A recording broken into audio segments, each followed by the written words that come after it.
많은 분들이 연골은 이제 더 이상 재생되지 않는다던데 실제로 이 줄기세포 이식술 받고 재생이 될까 궁금하실 것 같습니다. 원장님 좀 회복하는 과정의 모습 설명해 주실 수 있을까요? 네. 지금 보시는 그 무릎 줄기세포 이식술을 시행하신 분의 관절경 사진인데요.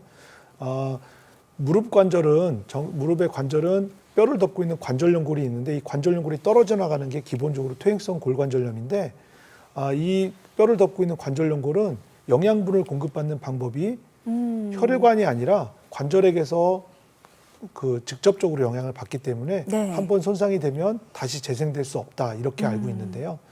인위적으로 혈액순환을 동반시켜 주거나 아니면은 연골로 분화될 수 있는 세포를 직접 넣어주면 당연히 연골 세포를 재생시킬 수 있습니다. 네네. 그래서 시술 전의 사진을 보시면 연골이 떨어져 나가 있는 부위가 직경이 한 2.5cm 정도 돼 있는 어이구. 연골이 보이는데 이 연골을 시술하면서 젤리 같은 동종 배아 줄기세포 농축액을 도포를 해주면 네. 시술하고 1년 정도의 시간이 지났을 때 다시 관절경을 봤을 때 보면 연골 손상이 손상된 부분이 주변 조직의 연골과 거의 비슷한 조직으로 재생되어 있는 소견을 볼 수 있습니다.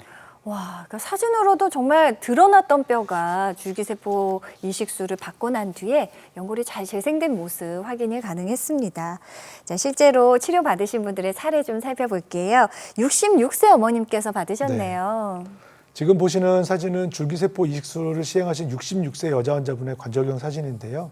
주로 걸을 때나 계단 내려갈 때 통증이 많이 심했다 이렇게 얘기하셨는데 이분은 엑스레이상에서 봤을 때 퇴행성 관절염이 좀 많이 진행돼서 인공관절 치환술을 하시는 게 어떻겠습니까? 이렇게 권유를 받고 저희 병원에 내원하셨는데 네.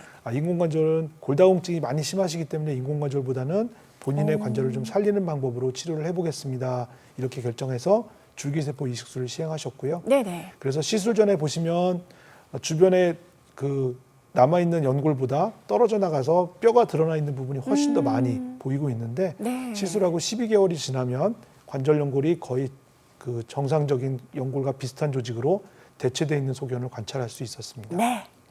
자, 계속해서 이번에는 조금 연세가 좀 젊으신 편이에요. 네. 60세 어머님께서도 퇴행성 관절염으로 치료받으셨네요. 네.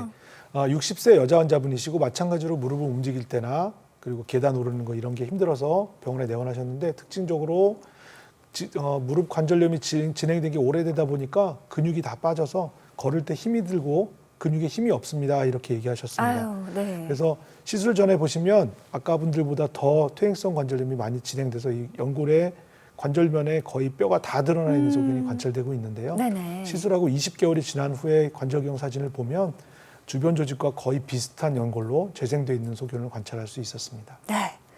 자, 그렇다면 이제 60대만 가능할 것인가 생각이 드실 텐데요. 네. 76세 상당히 고령이신 네. 어머님께서도 치료가 가능했군요. 네, 아까 제가 줄기세포 이식술의 특징 중에 고령의 환자에서도 시행할 수 있습니다. 이렇게 말씀드렸던 게 바로 이런 환자분인데 시술 전에 보면 연골이 거의 남아있는 부분이 없었는데요. 시술 14개월이 지난 후에도 보면 다시 관절경을 봤을 때에는 주변 조직과 그래도 어느 정도 비슷한 조직으로 대체되어 있는 소견이 관찰되고 있습니다. 네.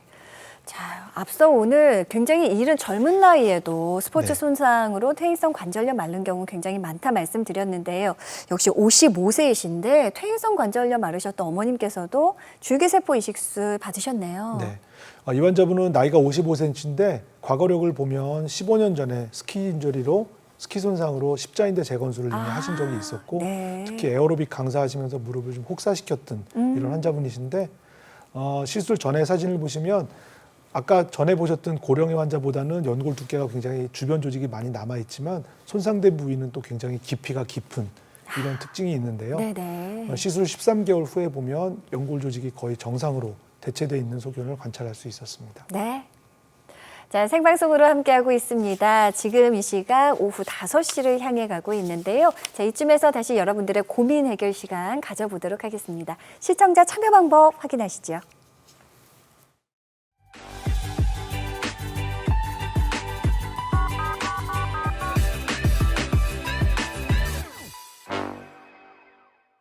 자, 여러분들의 전화 받아볼 텐데요. 저희가 전화를 먼저 주시는 순서대로 순차적으로 연결하고 있다는 점 기억하시고요. 좀 빠른 연결 원하신다면 조금만 더 서둘러 보시기 바랍니다. 자, 받아볼게요. 여보세요? 여보세요? 예, 안녕하세요. 네네. 반갑습니다. 올해 나이가 어떻게 되셨어요? 63세요. 63세, 이제 60대 초반이신데 원장님 네네. 나와 계시니까요. 직접 인사 네. 나누시고 말씀 나눠보시죠. 네, 환자분 안녕하세요. 네, 안녕하세요. 네, 어디가 불편하세요? 무릎이 네. 많이 일을 좀 해가지고 아파서 네, 주사를 좀 몇 번 맞았거든요. 네, 근데 그 주사를 계속 자주 맞아도 괜찮은지, 그러셨구나. 주사 치료를 몇 번 정도 받으신 것 같아요? 3번 받고 허리는 많이 맞았어요. 그러셨어요. 네. 그 주사 치료를 처음 주사 치료 시작하기 전에 엑스레이 검사는 물론 해보셨겠죠? 네네. 그 엑스레이를 보고 선생님이 뭐라 그러시던가요? 뭐 염증 있다고 주사를 맞으면 괜찮다고 그렇게 네. 말씀하시더라고요. 아, 그러면은 주사 맞으신 기간 동안에 처음 네. 주사 맞기 시작할 때랑 지금이랑 비교해 보시면 네. 혹시 한 번 맞으면 증상이 오랫동안 없었고 이렇게 잘 유지되는 기간이 계속 똑같이 유지되나요? 아니면 좀 계속 짧아지나요? 허리 같은 경우에는 짧아져요. 아, 허리 말고 무릎은 어떠세요? 무릎은 이게 한 번 맞으면 일주일에 한 번씩 3번 맞거든요. 네. 그런데, 많이 좋아지기는 했는데, 네.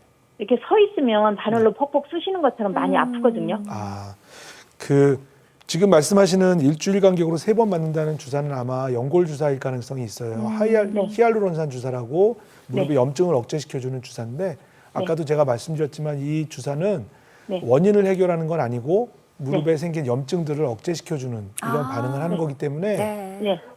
급성기에 무릎에 네. 통증이 생기거나 무릎이 붓거나 네. 무릎에 물이 차거나 이런 증상들은 조절을 하기가 굉장히 쉬운데 네.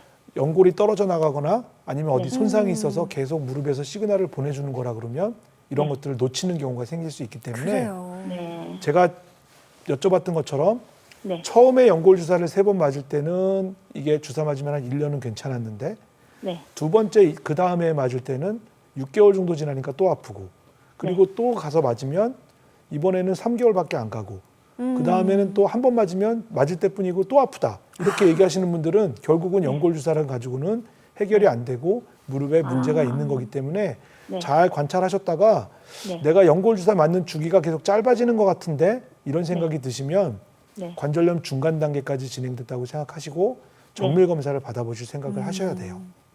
그래요? 네. 어머니 네. 생활하시는 건 어떠세요? 생활은 제가 사실은 일을 하는데 앉아서 하다가 오랫동안 서서 일을 하면 걸을 수가 없고 계단을 올라갈 수가 없거든요. 네. 이게 작업 환경이 바뀌면서 앉아서 생활하시다가 이제 서서 생활하시면 서서 일을 하시면 네. 무릎에 가해지는 힘이 많아지니까 그래요. 무릎도 적응하는 시기가 필요한데 그 네. 시기가 잘 적응되고 문제가 없으면 무릎이 또 힘을 내서 또 열심히 일할 거예요. 그런데 만약에 무릎이 잘 적응하지 못하고 계속 시그널을 보내고 무릎이 붓는 증상이 생긴다 그러시면 네. 내 무릎이 혹사되고 있구나. 가서 검사를 꼭 받아봐야지 이렇게 판단하시는 게 좋을 것 같습니다. 네. 그러면 당분간에 그 주사를 계속 맞아도 괜찮은지 지속적으로. 사실은 근데 이거는 제가 진찰을 하고 환자분이랑 계속 상담을 하면서 진료를 보면서 말씀드리는 게 정확한데 그렇지 못하기 때문에 네. 지금 치료하시는 선생님이랑 꼭 상의를 해보시고 내가 선생님 정밀 검사를 좀 받아보는 게 좋을까요? 어떨까요? 이렇게 한번 상의해 보시는 것도 좋을 것 같아요. 네. 자, 주사를 계속 맞아도 괜찮을까? 예, 충분히 고민되고 또 걱정이 되시리라 생각합니다. 하지만 우리 건강이라는 게 어느 날 갑자기 또 심해질 수도 있는 것이고요. 정확한 정밀 진단이 없이는 조금 한계가 있다는 점 이 점 인지하시고요. 내 몸이 보내는, 내 무릎이 보내는 시그널을 어머니께서 앞으로도 좀 잘 살펴보셨으면 좋겠습니다. 도움이 되셨으면 좋겠고요. 전화 주셔서 감사드립니다. 다음 전화 받아볼게요. 여보세요? 네, 여보세요? 예, 안녕하세요. 안녕하세요. 예. 오늘 나이가 어떻게 되셨어요? 78입니다. 78 되셨어요? 여섯이요. 여섯. 목소리가 너무 젊으셔서 원장님과 직접 이야기 한번 나눠보십시오. 네, 아버님 안녕하세요. 원장님 안녕하세요. 네, 안녕하세요. 어디가 불편하세요? 저 무릎이 아파가지고요. 네, 연골 주사를 여러 번 맞았거든요. 네, 그럼 안 돼갖고 이제 줄기세포가 못한다고 해서 줄기세포를 한번 해보고 싶어서 네. 한 4개월 전에 한 4개월 전에 했는데 이건 뭐 무슨 처음에 맞아갖고 한 2, 3일은 굉장히 부드럽고, 야, 이런 거 보거나 행복했는데, 네. 지금은 뭐, 한 3일, 하루 약 안 먹고 이틀 있으면 뭐 다시 계단도 아프세요? 뒤로 내려와야 되고, 네. 아이고. 앞으로 올라가는 건 이렇게 잡고 아이고, 올라가야 되고. 그러시구나. 그래요. 아마 제가 지금 짐작하기로는 자가골수 줄기세포 주사 치료를 하신 것 같은데요. 그렇군요. 이 줄기세포 치료에도 여러 종류가 있는데 네. 줄기세포를 어디서 구하느냐 이거에 따라서 이제 치료 방법이 달라지는데 네. 자기 골수에 있는 줄기세포를 모아서 농축해서 다시 주사해 주는 게 자가골수 줄기세포 주사 치료고요.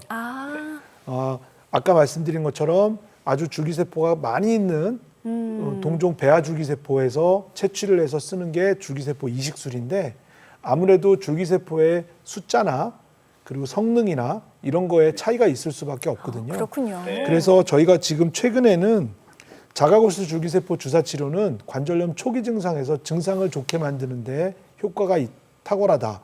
이렇게 얘기를 말씀을 드리고 있어요. 네. 그래서 환자분은 만약에 자가골수 줄기세포를 시술을 받으셨는데도 증상이 잘 유지되다가 이제는 잘 유지 안 되는 것 같습니다 했을 때는 관절염이 그만큼 좀 더 진행되지 않았나 하는 의심을 해보셔야 되거든요. 그렇습니까? 그래서 제 생각에는 아버님 연세를 생각하건대 이제는 정밀 검사를 해서 관절 연골이 얼마나 남아 있는지 그리고 관절을 만들고 있는 테두리 연골이 정상적으로 기능을 하고 있는지 무릎을 잡아주는 인대가 정상인지를 꼭 한 번쯤은 중간 평가를 해보시고 네. 그 다음에 보존적인 치료나 줄기세포 치료를 계속 이어가시는 것도 나쁘지 않을 것 같고요. 네. 만약에 그런 중간 단계, 중간 평가에서 이거는 이제 보존적인 치료를 좀 넘어선 것 같고 비수술적인 치료나 아니면 중간 단계의 시술이나 또는 수술적인 치료가 필요할 것 같습니다. 이런 그 소견이 나오면 과감히 줄기세포 주사 치료는 포기하시고 다음 단계로 넘어가시는 게 적절하지 않나 하는 생각이 듭니다. 네.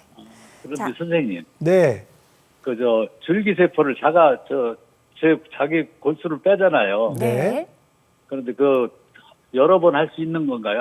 한 번만 하는 건가요? 이론적으로는 자가골수 줄기세포 주사 치료는 여러 번 해도 본인한테 무리가 가는 건 없어요. 왜 그러냐면 저희가 헌혈을 하더라도 400cc 정도의 피를 체혈을 하잖아요. 네. 골수에서 피를 체혈을 하는 거는 80cc 정도 체혈하기 때문에 생활하시는데 인체에는 전혀 지장이 없고 건강에는 문제가 없기 때문에 여러 번 하시는 건 관계가 없는데 네. 체혈을 여러 번 하시는 건 상관이 없지만 그거를 여러 번 주사를 한다고 무릎이 거기에 좋아하겠느냐 생각해 보시면 그렇죠. 무릎은 별로 반기지 않을 수도 있거든요. 그런 경우에는 네. 계속 하실 필요가 없는 거겠죠. 네. 정밀 검사를 한번 받아야 되겠네. 네, 그럼요. 그러시는 게 좋을 것 같아요. 아버님 최근에 MRI 검사는 해보셨습니까? 아니, 엑스레이 할 때 MRI는 안 찍어주더라고요. 보셨어요. 네, 그래서 원장님이 MRI 하길래, 정밀 검사 하길래, 귀에 쏙 들 원장님 말씀이 아주 들어와서 감사드리고 있습니다. 네. 오늘 전화를 정말 잘 주신 것 같습니다. 원장님, 일반 주사 치료를 맞더라도 정밀 검사를 받고 그에 맞게 적절하게 치료가 돼야 되는 효과를 얻을 수 있겠죠. 네, 맞습니다. 근데 이제 단점이 있는 게 이 MRI라는 그 검사 방법이 사실은 고비용의 그 비용이 많이 드는 검사이기 때문에 그래요. 무분별하게 남발하는 것도 문제가 있지만 꼭 필요하신 분들은 적시적소에 꼭 한 번씩은 치료를 시작하시기 전에 정밀 검사를 받아보시는 게 정형외과 의사로서 권해드리는 네. 이런 감사합니다. 거라고 생각하시면 될 것 같아요.